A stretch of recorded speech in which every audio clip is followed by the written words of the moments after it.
लौह इस्पात उद्योग वो आप लोग का कंप्लीट हो गया था। अभी एक जो पढ़ना है उसमें आप लोग पढ़ना है किसका उद्योग, ताम्र उद्योग यानी तांबा का उद्योग। देखो पहले एक दो बात इसमें समझ लीजिए, जिस समय खनिज पढ़ा रहे थे उस समय भी इसका जिक्र किए थे कि तांबा का उत्पादन हम लोग उसके कौन अयस्क से करते हैं, तो ये याद रखना है कि इसका कौन अयस्क से, कॉपर पाइराइट अयस्क से करते हैं। कौन अयस्क से जी, कॉपर पाइराइट अयस्क से।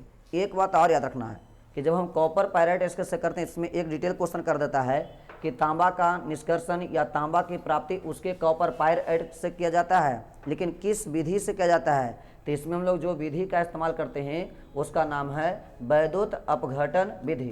क्या विधि का नाम याद रहेगा, तांबा का निष्कर्षण कॉपर पाइराइट अयस्क से होता है, तांबा की प्राप्ति किस विधि के द्वारा होता है, वैद्युत अपघटन विधि के द्वारा होता है। देखो अगर वैद्युत अपघटन विधि का नाम लें तो उसमें आप लोग को बताए थे कि एक इस प्रकार से बर्तन लेना है, इसमें कुछ लिक्विड लेना है, लिक्विड माने तरल पदार्थ लेते हैं, और इसमें दो तरह के छड़ का इस्तेमाल हम लोग करते हैं, एक शुद्ध तांबा का छड़ होता है और एक अशुद्ध तांबा का मोटा छड़ होता है।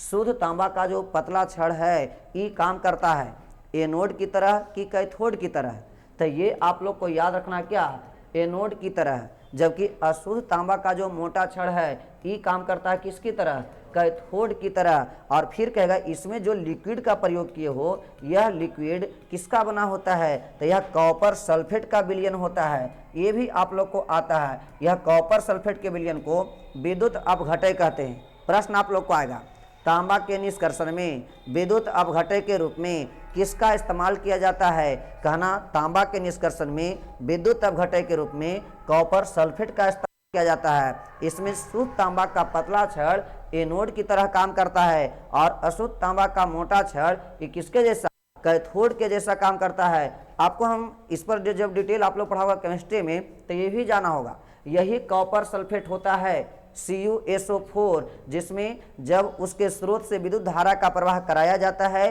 तो यह दो आयन में टूटता है रे, एक का नाम है Cu++ और एक का नाम है SO4-।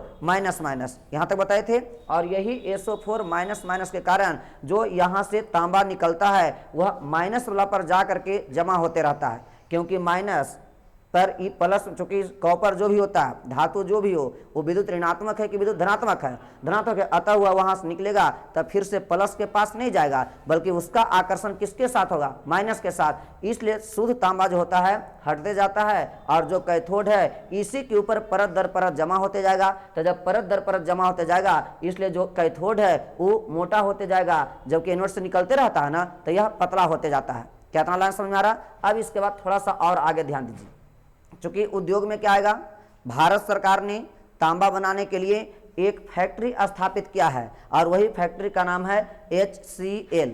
कभी भी आएगा HCl तो HCl के मतलब तुम लोग ये नहीं समझना कि हाइड्रोक्लोरिक अम्ल है, वो HCl हाइड्रोक्लोरिक अम्ल में H होता है, Cl होता है, लेकिन वहाँ C और L स्मॉल में होता है। यहाँ जो हम लिखे HCl स्मॉल है कि कैपिटल है, तो जब HCl का नाम ले कहना इसका मतलब है हिंदुस्तान कॉपर लिमिटेड। याद आएगा HCl का पूरा नाम क्या होगा, हिंदुस्तान कॉपर लिमिटेड। हाँ ये याद रखना है, यह कैसा कंपनी है, ताम्र कंपनी है, एल्युमिनियम कंपनी है या फिर अलग अलग तरह के सिल्वर कंपनी है, तो नमे से पता चलेगा कि भैया जब ये हिंदुस्तान कॉपर लिमिटेड है अतः यह किसको बनाने की कंपनी है, कॉपर बनाने की कंपनी है। इसका स्थापना आप लोग को पूछ सकता है। HCl की स्थापना जो है 1967 में किया गया, 1921 में, 67 ईस्वी में।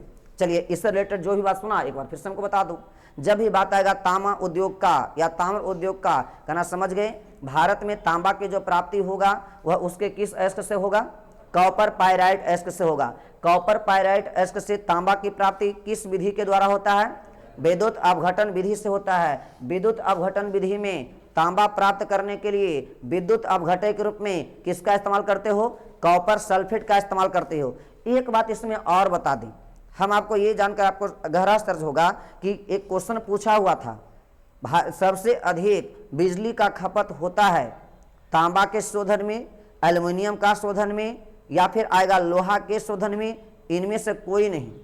तो याद रखिएगा कि तांबा मतलब कॉपर पायराइट से तांबा की प्राप्ति करते तो हैं, लेकिन जितना बिजली अन्य धातु को प्राप्त करने में नहीं लगता है उतना बिजली का खपत है तांबा को प्राप्त करने में। यही कहा जाता, इसलिए कहा जाता है कि जितना तरह के हम लोग उद्योग स्थापित करते हैं उसमें सबसे ज़्यादा बिजली का अगर खपत होता है तो किस उद्योग में? ताम्र उद्योग में होता है। क्या ई लाइन आप लोग को समझ में आ रहा है? चलिए इतना तक बात आप लोग समझ गए। इससे रिलेटेड तांबा के निष्कर्षण करने के लिए यानी तांबा का प्राप्ति करने के लिए, इसका शोधन करने के लिए कौन सा कंपनी स्थापित है? HCL।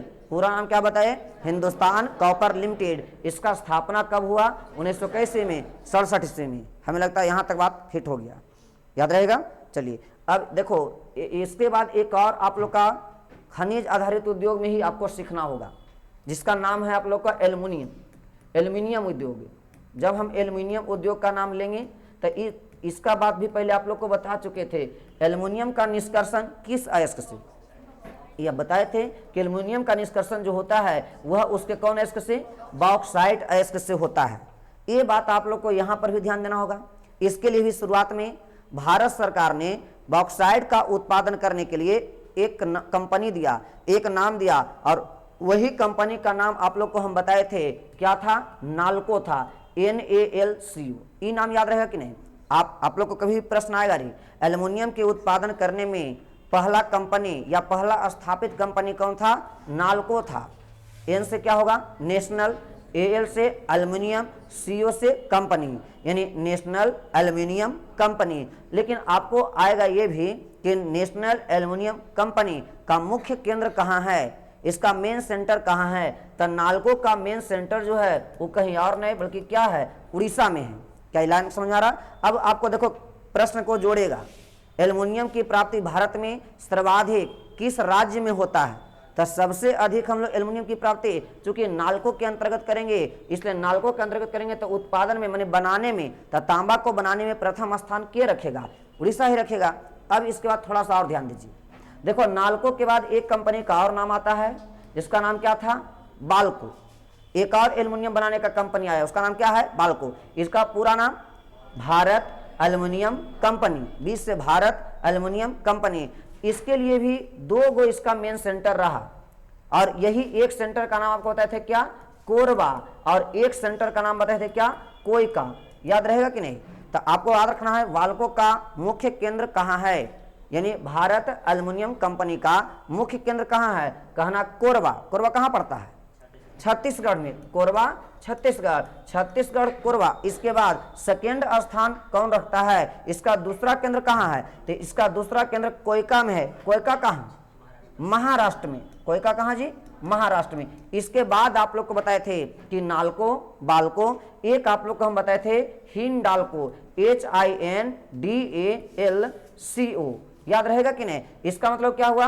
Hindustan aluminium company. और इसका जो केंद्र स्थापित हुआ, यानी इसका जो आप लोग का प्रमुख केंद्र रहा वह हुआ रेणुकूट। याद रहेगा कि नहीं? रेणुकूट। ई पड़ता है कहाँ? यूपी में। ये तीनों कंपनी एल्युमिनियम का आप लोग याद रखना है। एल्युमिनियम का निष्कर्षण कौन है? इसके से बॉक्साइट इसके से। एल्युमिनियम को प्राप्त करने के लिए भारत सरकार ने पहला कंपनी कौन सा स्थापित किया?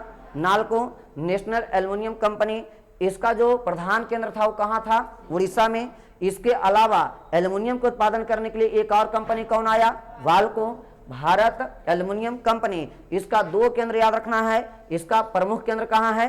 कोरबा, छत्तीसगढ़। इसका दूसरा सेंटर कहाँ है?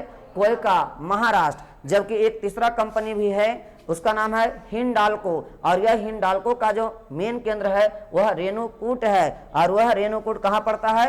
यूपी में, उत्तर प्रदेश में। ये बता, यहाँ तक बात आप लोग का ठीक ठाक रहेगा। इसके बाद थोड़ा सा और आप लोग बात को ध्यान दीजिए। ये तो खनिज आधारित उद्योग था। देखो, बल्कि तुम कृषि आधारित उद्योग पढ़ो चाहे खनिज आधारित उद्योग पढ़ो, इसमें जब कभी भी हमको किसी भी चीज की प्राप्ति करना होता था उसमें आवश्यकता पड़ता था कौन पदार्थ का? कच्चा पदार्थ का, रॉ मटेरियल का। जैसे तुम सूते मतलब रेशम बना रहे थे या जूट बना रहा था, किसी भी चीज को प्राप्त कर रहा था तो उसको कहीं न कहीं से प्राप्त किया जाता था, माने उसके लिए कच्चा पदार्थ जिम्मेदार था। लेकिन इसका जैसे चीनी ही नाम लिए थे, उसलिए कच्चा पदार्थ क्या लाए थे? ईख, गन्ना रही या फिर चुकंदर, तो सब कच्चा पदार्थ है। लेकिन हमने कहा सबसे लास्ट में आप लोग को ध्यान देना होगा कि कुछ ऐसे भी उद्योग हैं जिसके उत्पादन में यानी जिसको बनाने में जिसके लिए हमको कोई प्रकार का रॉ मटेरियल्स यानी कच्चा पदार्थ का उपयोग नहीं किया जाता है, उसमें केवल दिमाग लगता है, तो वह दिमाग लगता है, उसमें कच्चा पदार्थ का इस्तेमाल नहीं होता है, फिर भी उद्योग स्थापित होगा, तो वही उद्योग का हम नाम ले देंगे किसका? फुटलूज उद्योग। बात आ रहा है कि नहीं? जैसे कि देखो फुटलूज उद्योग में क्या होगा कहना भैया, इसमें कोई प्रकार का हमको कच्चा पदार्थ का इस्तेमाल नहीं करना है, यह कच्चा पदार्थ आधारित उद्योग नहीं है। फिर बनता कैसे है, कैसे तैयार होगा? तो इसमें दो तरह के वेयर है, एक का नाम है सॉफ्टवेयर, एक का नाम है हार्डवेयर। आप लोग को अगर लैपटॉप जैसे बनता है उसमें दोनों चीज लगा हुआ है, एक तो वैज्ञानिक का दिमाग लगा हुआ है, सोच लगा हुआ है कि ऐसा चीज ऐसा टेक्निक होना चाहिए, तो जो उसमें सोच दिया हुआ है, टेक्निक दिया हुआ है, उस सॉफ्टवेयर है। लेकिन उसको बनाने में जे सामान लगा है वह आप लोग का हार्डवेयर है। अब आपको कहेगा कि किसको आप छू करके अनुभव कर सकते हो, छू करके उसको पता लगाया जा सकता है, तो छू करके पता लगाया जाएगा सॉफ्टवेयर को कि हार्डवेयर को। हार्डवेयर को छू सकते हो, एक जगह से दूसरा जगह तक लेकर जा सकते हो। सॉफ्टवेयर महज एगो संकेत है, एक सोच है, तो सोच है, चिंतन है, तो उसको हम छू नहीं सकते, केवल आभास कर सकते हैं। इसलिए आप लोग को हमको बताना होगा कि यही सॉफ्टवेयर और यही हार्डवेयर के द्वारा कोई भी तकनीकी उद्योग चलता है, और इसके लिए सॉफ्टवेयर में तो कोई कच्चा पदार्थ नहीं लगा, लेकिन हार्डवेयर बनाने में हमको पदार्थ लगता है, और वही हार्ड बनाने में ज्यादातर हमको किसका प्रयोग करना होता है? सिलिकॉन का। बात समझा रहा है कि नहीं? तो याद रखना इस सब बात रो, सिलिकॉन का इस्तेमाल करते हैं हार्डवेयर के निर्माण में, सॉफ्टवेयर के निर्माण में, दोनों में से कोई नहीं। तो एकदम ध्यान रखना कि भैया सॉफ्टवेयर बनाने में किसी का इस्तेमाल नहीं करते हैं, हार्डवेयर बनाने में पदार्थ का इस्तेमाल करते हैं, और वही पदार्थ का नाम क्या है? सिलिकॉन है। इसमें आपको बताए थे कि सिलिकॉन के उत्पादन में या सिलिकॉन के निर्माण में या सॉफ्टवेयर हार्डवेयर इस सब पर काम करने के लिए जो इसका प्रमुख केंद्र है इंडिया में, वह इंपॉर्टेंट स्थान रखता है कौन? बंगलोर। इसके अलावा नोएडा, इसके अलावा मुंबई, इसके अलावा आप लोग को पुणे, चंडीगढ़ सारे स्थान रखते हैं, लेकिन सब में अव्वल स्थान किसका है? बंगलोर का है। इसीलिए हम बंगलोर को सिलिकॉन सिटी कहते हैं। क्या इतना बात आप लोग को ध्यान रहेगा? तो इतना रिलेटेड बात आप लोग को एकदम सही चाहिए। उद्योग इतना अगर ध्यान दे लिया है, पढ़ लिया है, तो एक से ज्यादा तुम लोग इधर उधर नहीं करेगा। हो सकता है 4 गो ऑप्शन भेटाएगा भी, तब 3 गो आपको पढ़ा हुआ रहेगा, क्वेश्चन जो पढ़ा हुआ न है, तो जिसके अगर नहीं जानते वही आपका राइट आंसर है। मैंने इतना चीज जान लेने के बाद आपको ऑप्शन भी छाटने के लिए यहाँ पे आ जाएगा। ये बताओ, यहाँ तक आप लोग का ठीक ठाक हो जाएगा। तो कल से आप लोग का जो होगा वो हम लोग स्टार्ट करेंगे किसको? वर्ल्ड हिस्ट्री की ज्योग्राफी, हाँ वर्ल्ड ज्योग्राफी को। ये आप लोग को ध्यान में रखना है नहीं? रह दीजिए।